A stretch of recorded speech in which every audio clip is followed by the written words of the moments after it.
خطیب بغدادی نے تاریخ بغداد کے اندر امام ابو زرع رازی رحمہ اللہ کا واقعہ نقل کیا، فرماتے ہیں کہ اس امت کا وہ شخص یہ گزرا ہے۔ امام احمد بن حنبل فرماتے ہیں کہ نبی علیہ السلام سے جو حدیثیں مروی ہیں وہ 7 لاکھ، جو صحیح حدیثیں مروی ہیں اللہ کے نبی سے وہ 7 لاکھ۔ کہا کہ اس امت کا یہ وہ شخص ہے امام ابو زرع رازی کہ جس کو 6 لاکھ حدیثیں زبانی یاد ہیں۔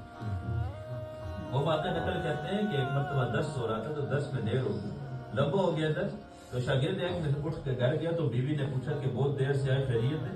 کہا 10 ہو رہا تھا، استاد 10 دے رہے تھے اور 10 آج لمبا ہو چکا ہے۔ تو بیوی جیسے آگے سے باتیں اس نے 2 سنا دی، غصے کے اندر کہا کہ تجھے بھی کچھ نہیں آتا، تیرے استاد کو بھی کچھ نہیں آتا۔ امام ابو رازی کے بارے میں کہا کہ تجھے بھی کچھ نہیں آتا، تیرے استاد کو بھی کچھ نہیں آتا۔ تو اس وقت کے طالب علم اپنے اساتذہ کا اور اپنے استادوں کا بڑا ادب کرتے تھے، تو علمی غیرت کے اندر آ کے شاگرد نے کہہ دیا کہ میرے استاد کو 1 لاکھ حدیث سند کے ساتھ زبانی یاد نہ ہو تو تجھے 3 طلاق دے دیں۔